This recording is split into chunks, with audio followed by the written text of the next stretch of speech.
Hey ambitious professionals, and welcome back to Elevate Your Early Career YouTube channel, where we transform ambitious graduates but graduate potential into professional excellence. And I'm so happy to finally be back because we've officially stepped into 2026, and yes, it is the new year. The new me energy is everywhere, literally everywhere. But I want to challenge you guys with this question. Did your new me include being intentional about your career this year? Because if the answer is no, this video is exactly where you need to be. Because today we're going to be kickstarting part one of a two-part series where we're going to be focusing on effective career planning for emerging professionals in 2026. Now, before we get into gear, I actually want to share my own personal career journey, and we can go far back as the very beginning of my own career. And even though I found myself in a formal graduate program, I was completely directionless. I had the skills, I had the potential, I even had the ambition, but I didn't understand the importance of career planning. And because of that, I found myself spending the first 3 years of my early career literally on autopilot, reacting to whatever environment I found myself in, instead of actually shaping my own direction. What I knew for sure from the very beginning was that corporate was not for me. It was an entry point in terms of helping me build a core foundation of technical skills and really to explore different careers and niching down, basically finding my thing. But I knew what my long-term goal was. And I didn't really know how to use this current opportunity right here to build the dream career. And I found that the lack of direction almost cost me opportunities that would have helped me to really align with my true potential and basically my calling. And the turning point for me came towards the end of my graduate program when I realized I needed clarity, I needed direction, and I needed a plan. And I had to really ruminate and reflect on what are the skills have I been building, what are the experiences I've gained, and decide what path I wanted to pursue within the HR space. Now, it's important to note that around that time, I was very active, I was very busy, I was exploring different things, and I was creating resources and content related to graduates because I knew from my own first-hand experience how overwhelming it felt trying to navigate the corporate world without any type of support or even mentorship. Eventually, I would find myself stepping into a role that allowed me to work with graduates. And this is what I call divine intervention. That is when I found my thing. And that is when my professional mantra emerged and was born, which at the time was, I'm in the business of transforming ambitious graduates into high-performing professionals. To now, I've actually really, worked and tweaked it further to, I'm in the business of transforming graduate potential into professional excellence. And you see this mantra throughout my LinkedIn. Whatever I post, I always put that at the end of my content. And that is exactly why this series exists, Ambitious Professionals, because I want to give you guys the blueprint on how to build a formidable early career. So let's dive straight into step number one, which is the power of intentionality. You need to be intentional. The first step in building an effective career is simple, but yet so powerful. It focuses on the power of intentionality, because everything that you build in your career, when it comes to growth, whether it's strategy, whether it's skills or building visibility, starts with intention. A great exercise that I like to kick off every year is choosing my word of the year. And what your word of the year should reflect the version of yourself that you want to step into, right? So it could look like words such as grow, maybe you want to lead, or it could be focus, build, elevate, whatever it is, whatever word you choose, basically becomes your anchor. It becomes the anchor for the goals that you want to set, for the habits that you want to build, for the risks that you want to take, and the level you want to operate at, right? So for me personally, for 2026, I've actually chosen two words, surprisingly, which is evolve, which was my word of the year for 2025. Now, the reason why I'm still sticking with this word is because it truly reflects a breakdown before the breakthrough. I had to break down before I had my breakthrough. Now, for those of you guys who are not familiar with my story last year, I took a medical sabbatical, not out of choice, but really out of, necessity. I was in a season of stillness. I recognized a lot of pattern, and I had to have deep reflection and honesty in trying to understand who I've been, what parts of me I needed to fix and repair in order to grow, in order to evolve. Now, the truth is that old version of already had to fall away for the real evolution to take place. That process was so confronting, humbling. It stripped me out of my ego, but it was also ongoing. Because I realize I'm not fixed yet. It's a lot of work, and I'm slowly learning that growth means accepting the fact that I am still a work in progress. Meaning my beliefs, my belief systems, my mental health, my spirituality, relationships, most important, the relationship that I have with my body. They haven't gone anywhere, they're still here. They're still part of this journey.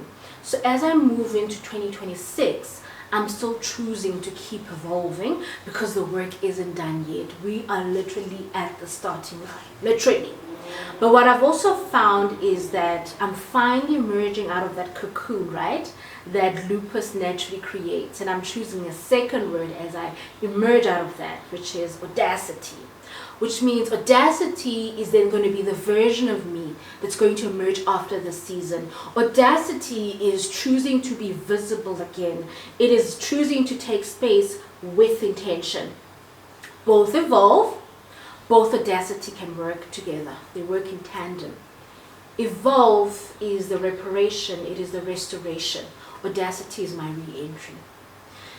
Now, ambitious professionals, once you've chosen your word, I want you to reflect on these three core dimensions which form a very pivotal part of your career.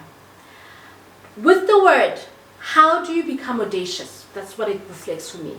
How do you become audacious when it comes to mastery, your technical skills, your behavioral competencies that you want to develop? How do I become audacious when it comes to my personal brand? In terms of my visibility, my communication, both online, face-to-face. Maybe for you it's in the working environment. And then lastly, how do I become audacious when it comes to my career capital, which is your total value, your reputational capital, your knowledge, network skills, your credibility.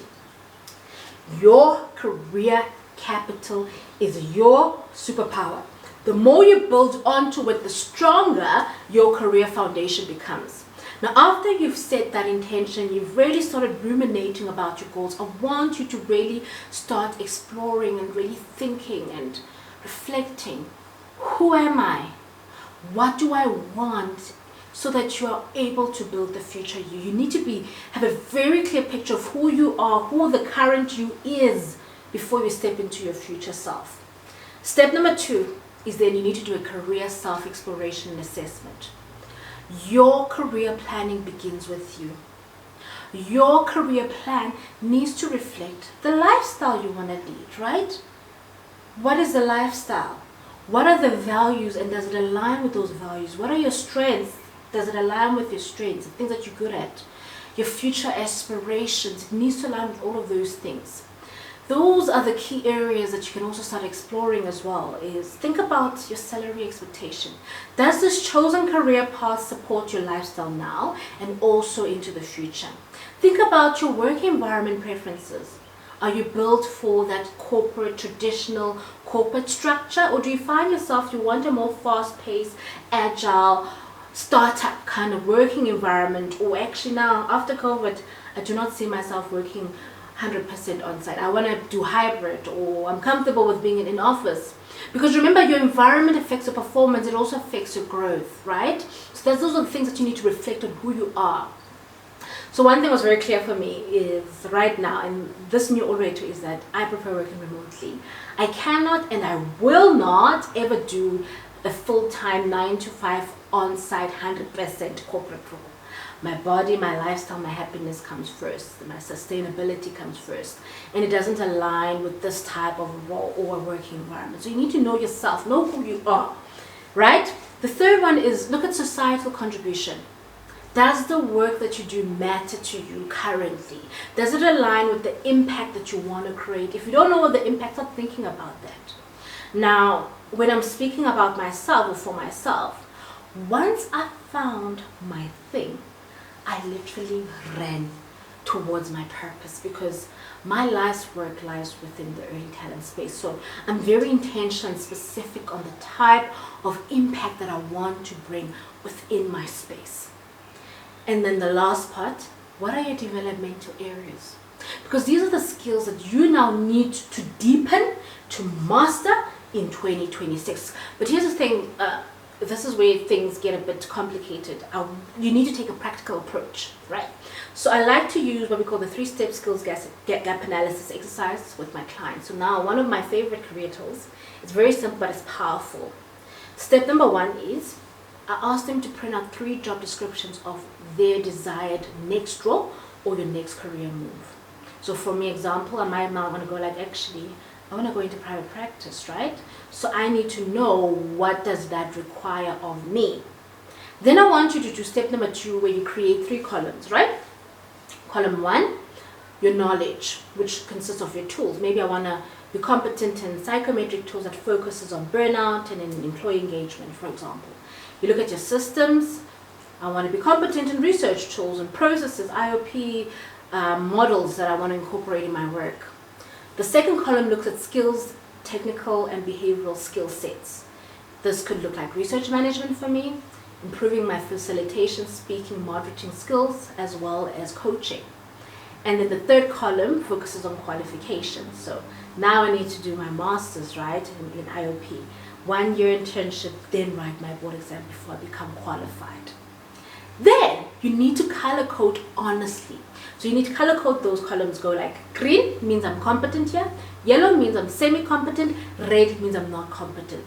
So your focus for the year is to focus on the red. That is what you will prioritize in terms of your short-term career planning for 2026. Those become what we call your developmental priorities for the year. So now in part 2, we're going to now turn these insights into actual strategy.